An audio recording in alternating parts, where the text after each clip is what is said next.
Welcome to Leadership Where It Matters Most. The family is the most important institution in the world. The future of the church passes through the family. The church has the greatest mission of any organization ever. Go and make disciples of all nations. The family and the church. This is where leadership matters most. Hey everybody, thanks for tuning in to Leadership Where It Matters Most. Today's guest is Father Paul Scalia. Father Paul is a priest of the Diocese of Arlington. He is a pastor. He is the Vicar General of that diocese. He is an author. He is a frequent speaker at conferences.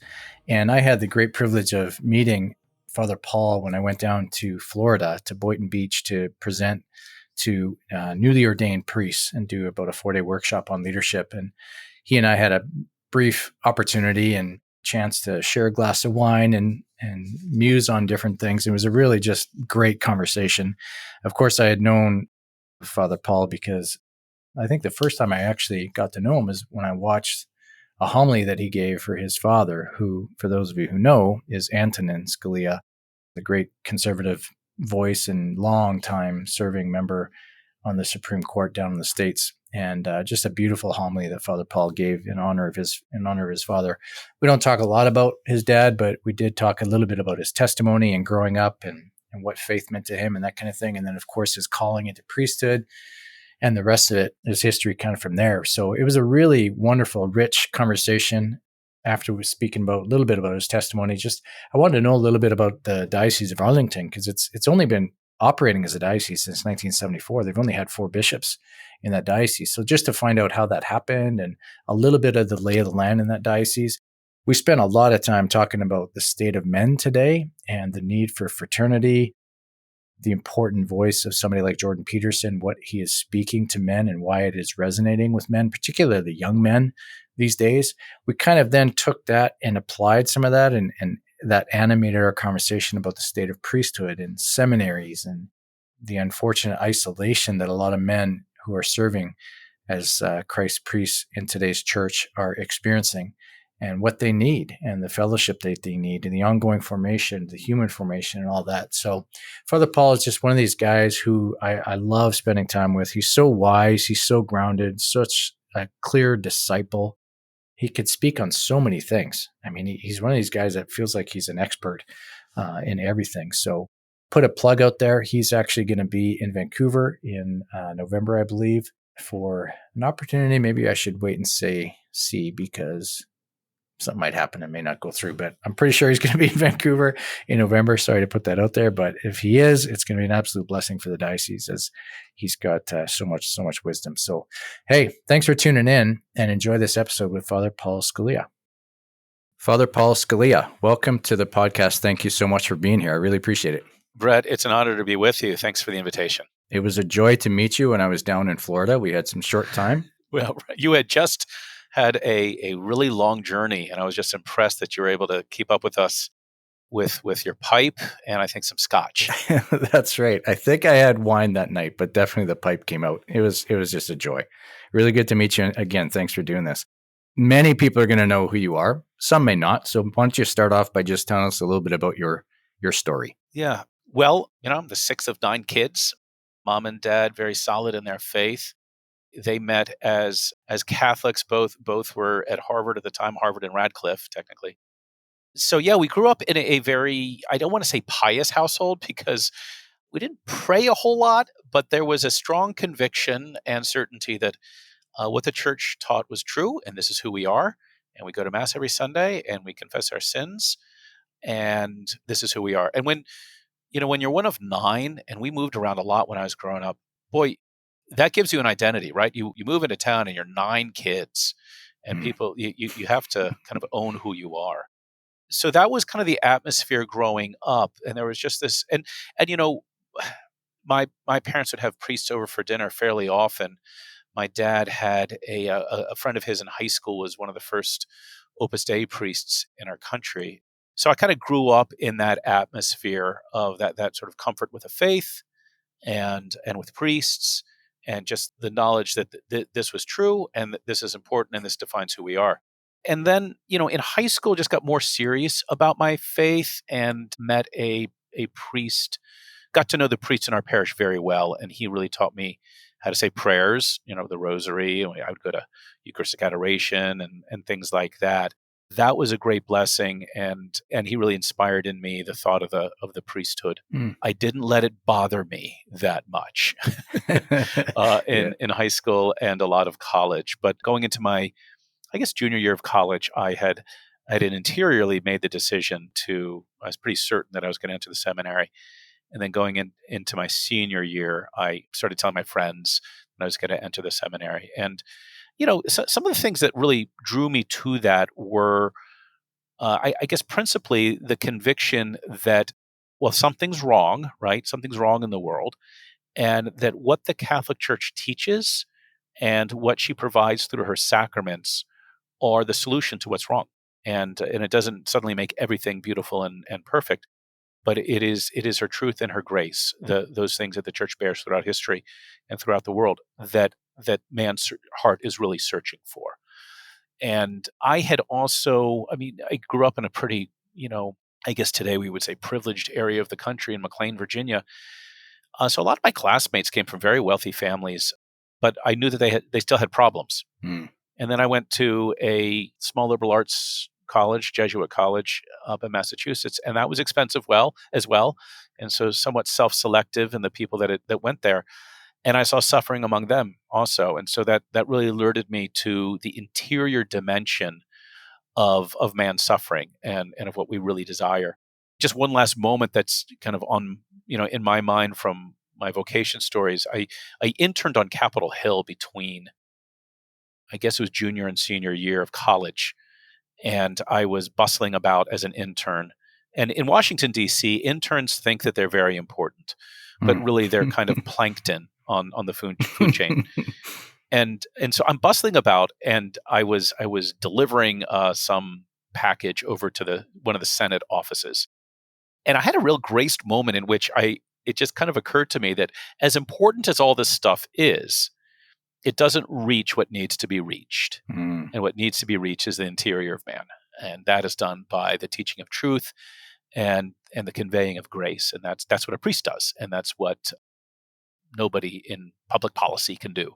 Mm. So that was the summer that I spoke to the vocations director. I said, yes, let's start this. Wow. Yeah, and that's been borne out in my priesthood. That's kind of been the theme throughout my priesthood. I was very blessed that I didn't have any doubts throughout the seminary. I think once I'd made that decision, that was it. That's been kind of throughout my priesthood, just growing in that conviction that our need to articulate the truth of Christ with clarity and charity. And that's what people really desire, that the human heart is made for this. And we have this, and we just have to work as hard as possible to bring these two things together, the longing of the human heart and the truth of grace that the Catholic Church brings into the world. So it's been a great gift. I'm a priest almost 27 years, and yeah, just a great blessing to see that effective and when people respond. In fact, there was somebody not well in an East Coaster's estimation of things. This woman was close by you. She lived in Portland. Liz Lovett, and she was she was in this area when she converted to Catholicism, and she remains in my mind as somebody who assimilated the Catholic faith like immediately. Like we meet and I teach the faith, and she just immediately grasped it, and it was transformative. So that's been a great blessing at moments like that. Thank you for your yes, Father. 27 years ago, 27 years ordained. I mean, you speak about your family, and I mean, I've got to say it just for those who recognize your name or perhaps recognize you and know your story. Your mother, Maureen, your father, Antonin, obviously Supreme Court Justice for what, 1,000 years or something, whatever his tenure was? It was it 30? Yes, Yeah, from 1986 to 2016, yeah. Yeah, and you give me hope because our family, we've got 8 kids. You come from 9, we have 8, and we've moved 10 times since we've been married, twice across the country. So you bring me hope that it's not going to be too scarring on the kids, but they're all doing well and thriving. So very grateful. So Father, you're a priest of the Diocese of Arlington, and that's a unique diocese. At least it is to me, because it's quite new. I think it was only founded as a diocese in 1974. Can you just give us some of the history, just for those of us who are a part of a diocese and a church that thinks in decades and hundreds? but it's a relatively new place. How did that even happen? Well, this is the 50th anniversary of our founding, so I'm happy to talk about it. Yeah. Originally, it was just the Diocese of Richmond, and the Diocese of Richmond was all of Virginia, which is enormous. That's about 8 hours east to west. And I think it also still at that time took in West Virginia. And then in 74, Richmond and Arlington were split apart. And a lot of that had to do with just the demographics. Northern Virginia was growing a lot, and it had been since the Second World War, and there were two very different cultures in Northern Virginia and the rest of Virginia. That is increasingly the case. And I remember running into a guy when I was in New England, running into a guy from Virginia, and I said, "Well, I'm from Virginia." And he asked me where. And I told him, and he said, "Well, you're not from Virginia. You're from Northern Virginia." and Yeah. and so that demographic shift was was one big reason for it. Yeah, so we're founded in 1974. Bishop Welsh from Philadelphia was our first bishop, and one of the first things he did was he brought in Poor Clare nuns Hmm. to pray for vocations. And still today, one of the first tasks of a newly ordained priest is to go and to preach the novena for St. Clare the August after his ordination, Oh, wow. because this sort of ingratitude to the Poor Clare nuns for their prayers and sacrifices for priestly vocations. And we've been blessed with a very good number of priestly vocations. I was one of 13. We're only ordaining 2 this year, which in many places would be something to rejoice about it, and we are rejoicing. But next year we'll ordain 12. Wow. We are very blessed, and that comes about. I mean, the soil has been tilled so well in terms of what I was talking about earlier, and this is probably what put it in my mind. Right, is a clarity of teaching, a reverence in the liturgy, a confidence in the sacraments. We had on Good Friday and Holy Saturday, we had 5 priests in my parish hearing confessions for 2 to 3 hours Wow. each day. So Yeah. so that gives you a sense of the confessional practice and that the habits of the faithful in the diocese. And so growing up with that sort of things, like, wow, that's the real gift of the diocese. So we have a lot of other things that have really built up the diocese, like Christendom College. I think deserves mention Mm. because it was founded not too long after the diocese, and that's been a great source of vocations and of good solid education. We have great resources and the professors there. So those are, I think, the elements that have gone into making it, a very special diocese. We've opened a number of churches recently. The bishop has dedicated a number of new churches being built. Now, I do have to say that demographically, we're growing in every other respect too, this area. Mm. And so if the church were not growing, that would be a sign of very bad health. In New England, for example, a place like Buffalo or Hartford, that those places, the church is really declining there, but so is everything else. So we have a lot of people moving into this area. The only thing that continues to grow is the federal government. And so that's, right across the river and throughout our diocese. So we have a lot of people coming for that. Yeah, we're very blessed to have a great slew of very faithful, reverent, and generous priests here. And I think that's what really built it up. And that comes from a lot of the faithful, generous, reverent families that are in the diocese. Yeah. Certainly, I've heard a lot of things about the vocations and how healthy they are, just the sheer volume and numbers, which is great. That's wonderful. You mentioned Christendom College, and I know you're sort of friends to the Franciscan Sisters of the Holy Eucharist. Do you Right. remember a Sister Timothy Prokes at Christendom by chance? Oh, sure. Was she at Christendom? I don't know that she was at Christendom. I know her just by way of the Franciscan Sisters of the Eucharist. Yeah, she was there a short time because she was actually stationed in Saskatoon, Saskatchewan, believe it or not, when I was a university student there. She keeps going. She's going to bury all of us. Yeah, I know. It's quite beautiful to see. Thank you for that. I want to shift gears, Father, because there's a lot of things I want to talk to you about. And there's this great line from Henry David Thoreau when he said, "The mass of men lead lives of quiet desperation." And as one who's been involved in men's ministry and in some leadership development with clergy, I don't think much has changed over 300 years. I think that there is still a lot of kind of under the surface, the thin veneer of our hearts. There's an ache that a lot of men are experiencing. They're not experiencing perhaps the life that they know God has promised them, abundant life and all that. Is that what you see? Do you think that's the case, or are men doing just fine these days? Well, yes, you know the answer to that. They are not.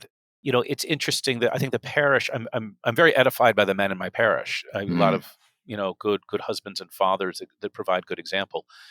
But of course, I think it's that kind of man that comes to Catholic parishes, and I think it's because he's coming to that Catholic parish that he becomes that kind of man. But I think there are a lot of guys on the margins who simply are not, and I think that is a lot of them, and there are plenty within our parish who experience that as well. That the life of quiet desperation, as Thoreau said. So I do think that is the case. I think it's probably one of my frustrations is that we've been deprived of heroes. mm, We've been deprived of men to look up to. This was one of the crazy things in 2020 throughout the United States with the tearing down of statues, right. which was completely indiscriminate. By the way, in Texas, somebody vandalized a statue of Stevie Ray Vaughan, the great country blues guitarist. Of course. Any statue was vulnerable. Because a statue, you erect a statue to somebody that you admire and somebody that you think other people should imitate, and not everything about that person. We don't even say that about the saints, right? There's certain things about the saints you shouldn't imitate. Yeah. But in the secular world, we have been deprived of heroes. Men have been deprived of that standard that we can point to and say, "Hey, that's a good guy to imitate."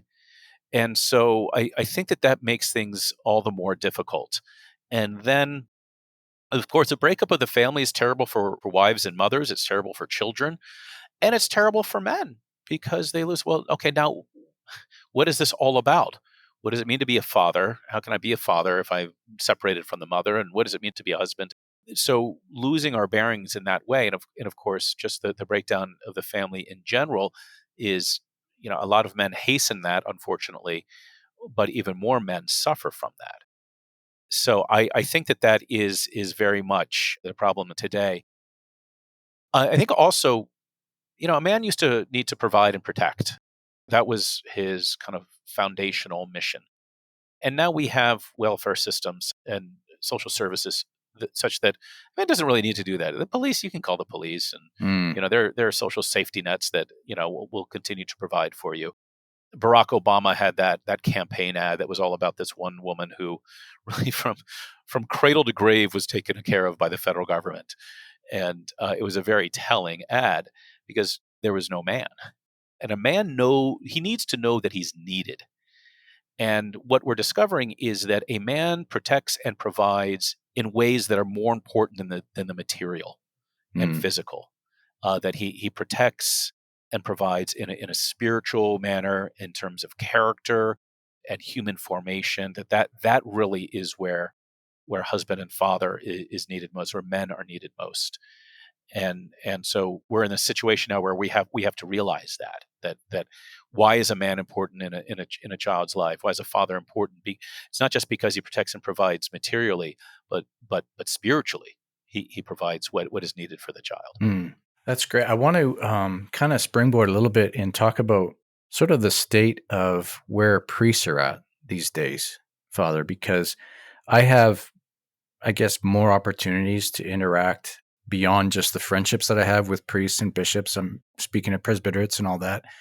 And I just sense that there's this gap between my own kind of anecdotal experience of where the men are at, our clergy, and what is coming out in some of the, even fairly modern recent studies that are showing, priests have very high degree satisfaction rates, job engagement, all these different categories. And what I have found, and we were talking about this before, but the layer going a little bit deeper is that I think the ones who are almost struggling are those who are even more perhaps conscientious, if you will, than the average, because I think their level of conscientiousness makes them vulnerable to see the gap between what is and what could be, what they signed up for in terms of fraternity and even the opportunity, as you say, to provide and protect as spiritual fathers. What are you seeing? Does that resonate in any way? Does that kind of confirm your own experience? Yeah, I confess that I don't like those surveys that try to gauge happiness, Hmm. because what is happiness is is one of the most ancient questions, one of the most disputed questions. And I don't. I think a lot of times, and priests included, we can confuse comfort with happiness. Mm. I think a guy can present himself as happy, but the further question is he fulfilling his duties? Mm. He might be happy, but is he serving the people of God generously? Yeah, I think it's right that those who are conscientious are that's probably, downside of being conscientious. Like, gosh, if you didn't care, you wouldn't be unhappy, right? Yeah. Yeah, I think that's true. One of the things that I think burdens men today is that we've lost a shared effort of work. Mm. We talked about the Diocese of Arlington earlier. Like, we have 6 priests in my rectory. Now, only 3 of them are actually assigned here. The other 3 are residents.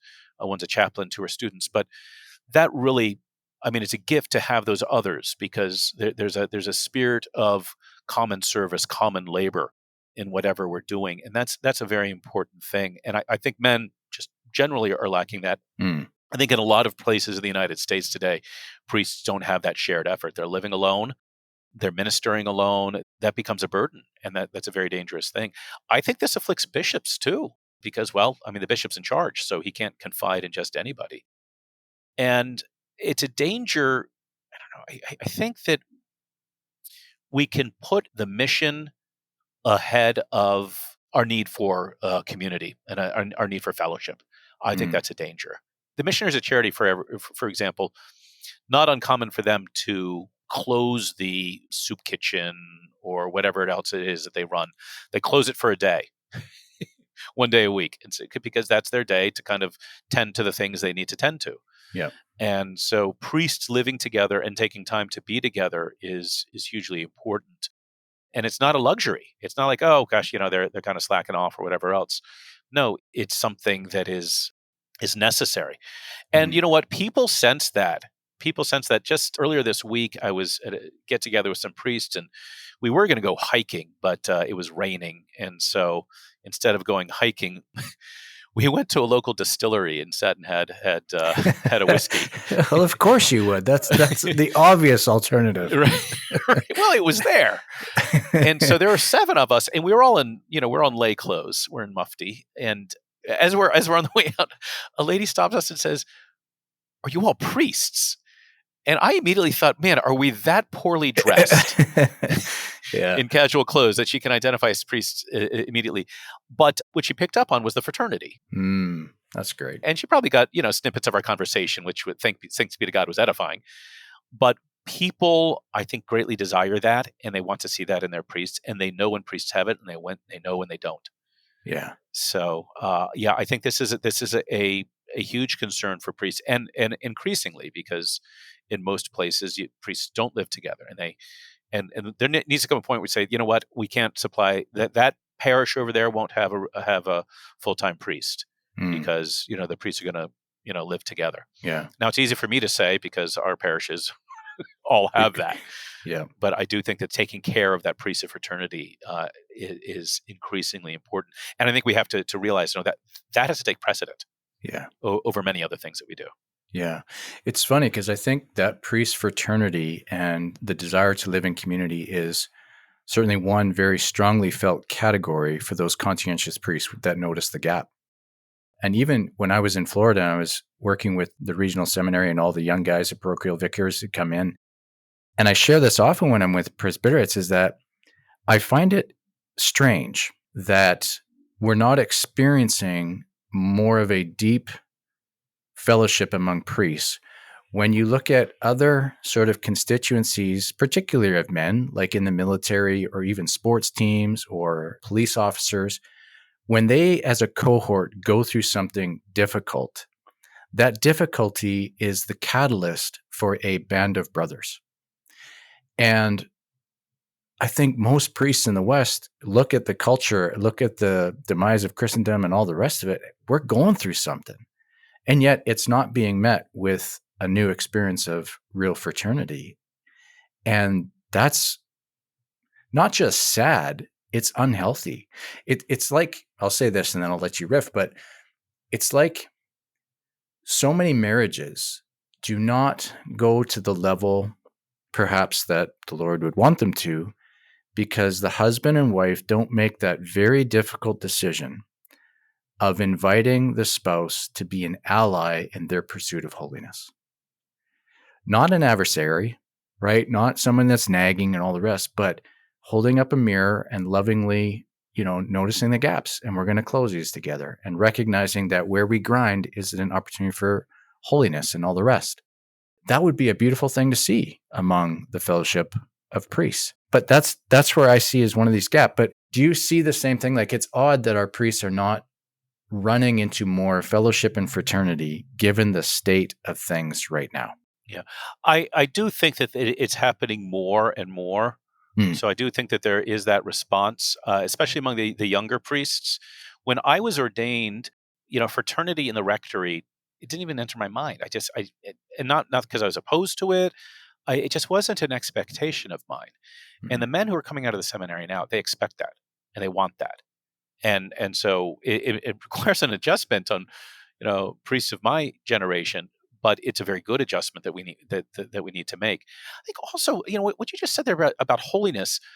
Yeah, again, it's putting and this is a distortion of a male strength, right? Because we're mission focused, get her done, right? Yeah. It's the cable guy, not the cable gal, right? Yeah. Get her done. And so men, we have this sense, okay, I have to complete this mission. I've got to say mass, I got to hear confessions, I got to teach the faith. And that's true. These things need to be done and we need to work hard. But in the end, what the Lord wants is he wants to sanctify us. And if we are sanctified, then we become better instruments of sanctification for others.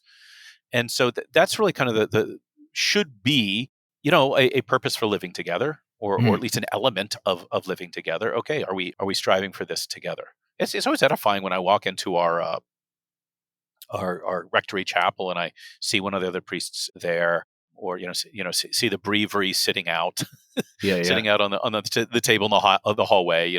Just these different things that indicate, okay, the other guys, we're taking this seriously here. That's great. I do think that that's happening, and it's definitely something that needs to happen more. And it's interesting you compare it to like the military and the police, a band of brothers. Well, we're the only band of brothers that can't have sisters. Yeah, exactly. So we should be more band of brothers than anyone else. Yeah. A friend of mine's vocation story is much like that. He was sort of like hesitating about, does he have a vocation or not? And he went on a date with this girl, and part of the date, I don't know, was going to a high school basketball game. I don't know why, but there he saw the vocations director and like a whole crew of priests. And he said, yeah, I want that.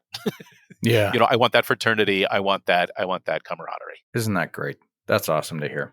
When I was down in Florida, Father, with all the parochial vicars, there was two consistent things they wanted to talk about sort of in relation to Canada. The first is they wanted my take on Justin Trudeau, our prime minister. And I remember getting your take on that. It was unfiltered. Yeah, I have some. Well, the pipe will do that. And the second was Jordan Peterson, not just because he's Canadian, but his impact, particularly on men. I mean, what do you see of that phenomenon? What do you think he's speaking to? And I'll just put this out there because you brought this up before. Jordan Peterson is one of those characters, I think perhaps one of the strongest characters right now, that as soon as you say his name, there's millions of people that think everything he says is right. And there's millions of people think that everything he says is wrong. And it's wrong because it's him saying it.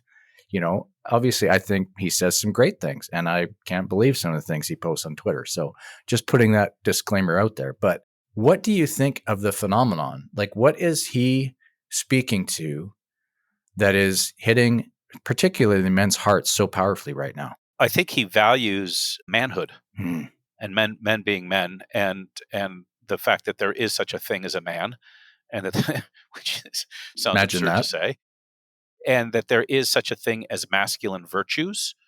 I think that a lot of we hear talk about toxic masculinity. And yes, there can be men who act and speak in a toxic manner, or who try to live out their masculinity in that way. But masculinity in itself is not toxic, as a lot of people have presented it to be. And Jordan Peterson, I mean, when you see him speak about how boys and young men are beaten down, he gets very emotional, and it's very inspiring, because it's not a theoretical thing. I listened to his book, The 12 Rules for Life, and so you pick up a little bit of his background on that, and you see, yeah, he kind of a hard scrabble life. He saw what can happen to young men if they're not inspired with something, and I think that's our culture is not offering that, and he is. And so if people get upset with him, well, in a sense, they only have themselves to blame because men are going to respond to something, and you want them to respond to something good. And I don't agree with everything that he writes or says, Hmm. but I think something that is very attractive to men is that you're watching a man reason honestly, Yeah. and you're watching a man do something courageous intellectually, which is to follow a premise to its conclusion and to confront people who are not just erroneous but are imposing error on other people. There's something inspiring about that. When I was growing up and sitting in the pews, and this priest who was so influential in my life, he would kind of reason in his homily. Mm. He would walk us through the reasoning for different teachings and explaining the gospel, whatever else. And there's something I think that draws men in. I think they like that. It's not just feelings. They want to engage the mind. And so I think that attracts men to Jordan Peterson.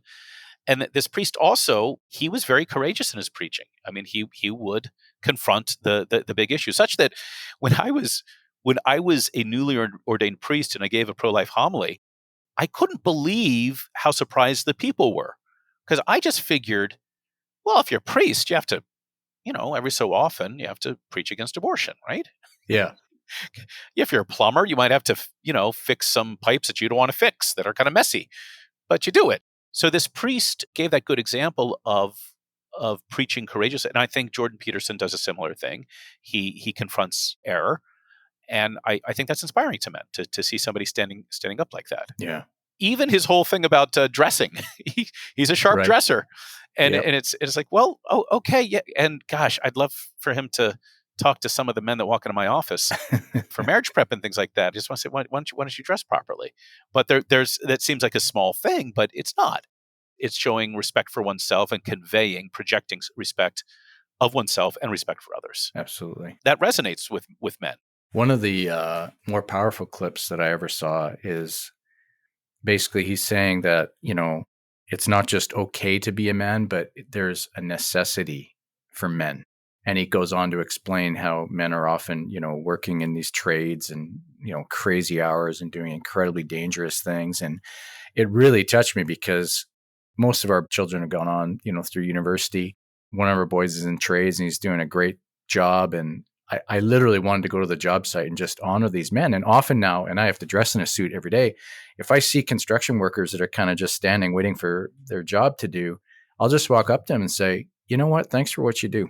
This is great. I really appreciate it. And they're like, who are you? What is this?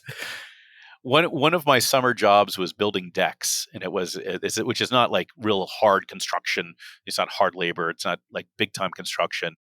But I was in work boots and I was out in the sun all day, and I remember stopping by the 7-Eleven, going to pick up lunch, and the real construction workers were there, Yeah, and kind of getting in line with them and thinking, these are all men here, and there's an unspoken camaraderie. I kind of felt, immediately accepted into that because, like, okay, you're out in the sun, working hard, and there's respect to be shown for that. absolutely. You got the steel boots on. Yeah, this point about it's not just okay, but it's good. Yes. We need men to be men.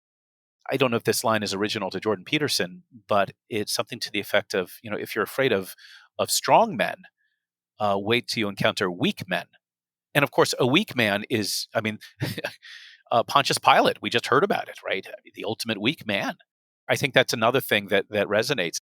And by the way, it's a very fatherly thing to do, to look at a young man and to say, you're good, Mm. and it's good that you're a man, and I want you to become, a good man.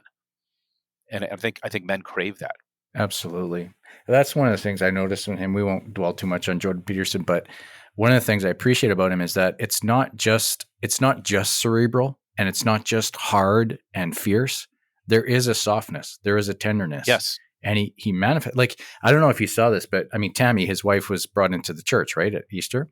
Right. And there's a clip that's gone pretty viral now where the EWTN interviewer just asked Jordan Peterson, what has this done kind of for your marriage? I don't know if you've seen this, Father, but you should watch it. Okay. Yeah, I'll have to do that. It's such a beautiful testimony to covenantal love. It's so good. And he's so like articulate and strong. And yet at the same time, he's manifesting very deep, wonderful emotion toward his wife. I love my wife, is how he starts it off. It's beautiful. Just by the way, I just love the fact that when you were down in Florida, this is such a typical American thing. Oh, you're from Canada. And then they ask you about two people that, we could probably read about too.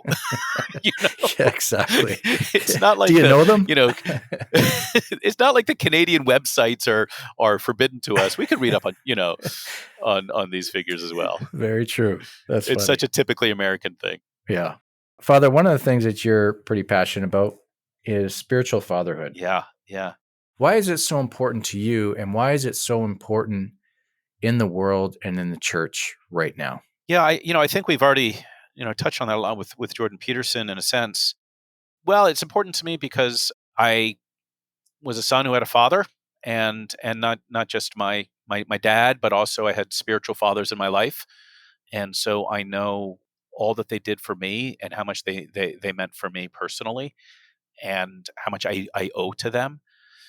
So there's that, but also, it's the passage from Malachi that the angel quotes to Zechariah in the temple to turn the hearts of fathers to their children and children to their fathers, really fathers to their sons and sons.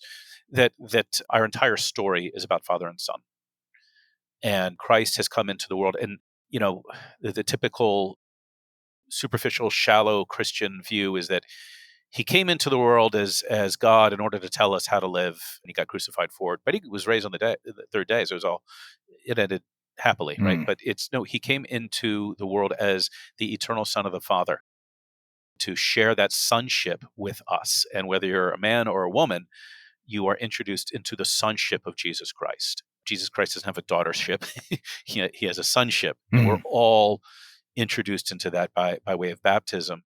So our entire story is about receiving the Father's love and receiving this spiritual fatherhood. So that's one reason. Another is because I see the lack of it when fathers do not step into that role, which is of course a perennial problem. But when men don't take the time to convey to their children that love and that affirmation, saying it is good that you exist, which might at times come with discipline, right? It's good that you exist, but not good that you did that. That is a father's role, and when that's not fulfilled, it's bad. Well, for the father, it's bad for the children, it's bad for society. One of the things that I think I really think modernity is a rebellion against fatherhood. John Paul II says the original sin is rebellion against fatherhood. So I think I can modestly say that modernism is too. But in this sense, that at the heart of fatherhood is a handing on of something. Patrimony is that word comes from the Latin, the duty or the office of the father. It's the father's role to hand down to his children the wisdom and the truth that he's received. So one of my favorite images for this is not actually a Christian image. It's from the Aeneid. Aeneas leaving Troy. Troy is being sacked by the Greeks, and Aeneas is leaving, and he's a portrait of piety. He is carrying his father on his shoulders, which reveals him as a pious son and one who has a reverence for what came before him, a reverence for tradition.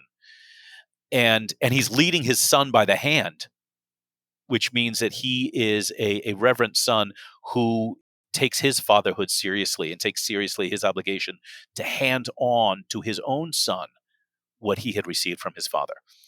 And we have not done that as a nation. I'm sorry to say that we have failed to do that as a church. And that's a failure of fatherhood more than anything else. It's a failure of spiritual fatherhood to hand on those things. And so when that's not done, there's great danger. We talked about my upbringing a little bit, and I mentioned how being one of 9 children, we kind of automatically had an identity wherever we went. Yeah.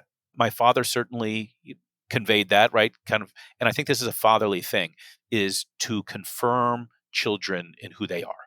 Yes. So George Weigel has a great summary of what John Paul II did when he returned to Poland the first time after his election as Pope, the famous trip to Poland that led to the downfall of the Soviet Union.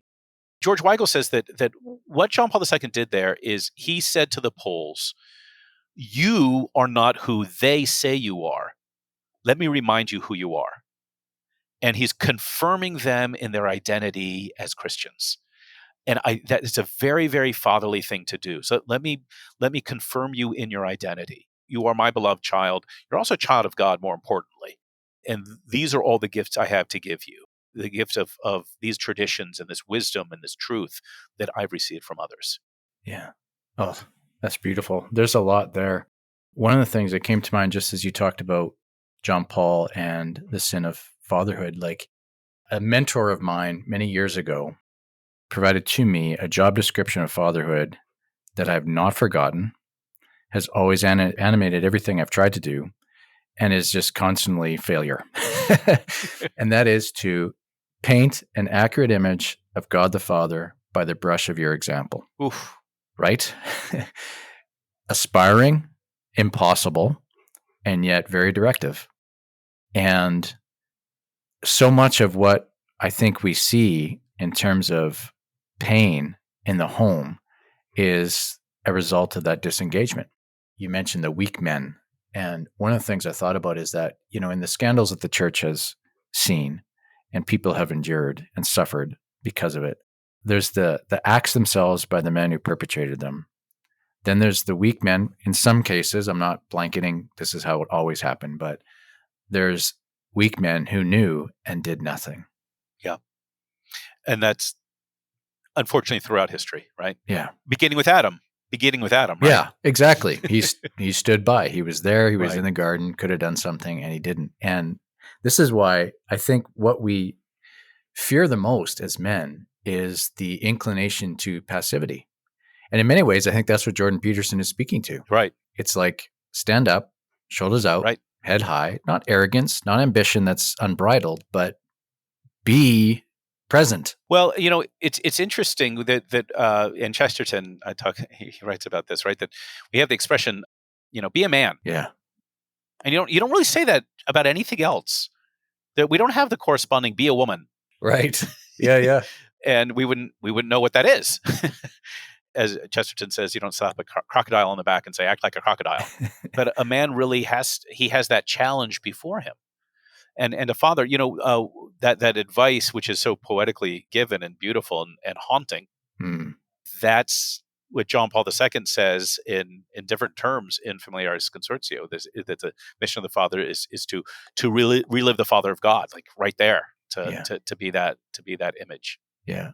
One of the things that's very clear, Father Paul, when I speak to you, is that there's no shame or embarrassment with you with the faith. Now that might sound obvious. You're a priest and you hold positions of influence and power and all the rest of it. But like I think it's quite beautiful to behold because it's not coming, I don't sense it's coming from a place of like pride or anything. It's just so grounded in understanding what the church, Jesus Christ, has to offer and what human needs are. And you just unabashedly know that Jesus Christ is the answer to our deepest longing. So all of that we've been talking about, especially for, the call to manhood and all that, it's really about bringing Christ's presence in the world. If you want to know what a man is and what a spiritual father is, ichi homo. Right. Behold the man. Absolutely. That's the privilege of discipleship. Yeah, and Christ, Christ being the perfect image of the Father, right? And so to imitate him, to live as him is to real the Father. It's the line we had a couple weeks ago, leading up to Holy Week, when Philip says, show us the Father and we shall be satisfied, which is such a wonderful line, right? Yeah. Like that's the cry of the human heart. Just show us the Father, we'll be satisfied. And it's one of those scenes which you just get the sense that our Lord is kind of exhausted with the apostles. Is have I been with you for so long and still you do not know me? Whoever's seen me, seen the Father. Well, here's a daunting thing. Jesus was crucified because he revealed the Father as the Son. That's why. It's because he is the eternal Son of the Father. He claimed that, and they said that's why he was put to death. We shouldn't expect our attempt to do the same to be easy or to be unopposed. To live that out is going to encounter opposition the same way Christ's living out of his sonship and his imaging of the father was opposed and met with conflict. Mm. And that's the temptation, I think, maybe in a particular way for men, is that when that which is difficult, which is often just living out your duty, becomes increasingly difficult, the temptation is just bail out. It's like that which is hard must be an obstacle to what I'm really wanting, which is some degree of happiness. And it's like, no, press in, go through it. You lean into it. Yes, please. And back to this point about happiness, right? So years ago, I confronted a man who was leaving his wife and I think 8 kids. And I told him, I said, you can't do this. This is gravely wrong. And he said to me, Father, God wants me to be happy. And I don't, I mean, once you're at that point, I don't know what to, how to respond to that, because there's so much that's wrong there, that wanting just the easier route. This is the call that all fatherhood is ultimately sacrificial, right? That Christ reveals the Father most of all on the crucifix. And so all fatherhood is sacrificial. And so we're tempted to cut corners on things because it's difficult, or because it might ruffle feathers, or just call more out of us. That's a reminder. Well, fatherhood is not a privilege, right? It's a duty. I guess it's a privilege in a sense, but it's not a luxury. That's the word I'm looking for. Yeah. It's not a luxury. From my vantage point, it seems like the church is placing a little bit more emphasis sort of on the human formation side in priestly formation and in lay formation as well.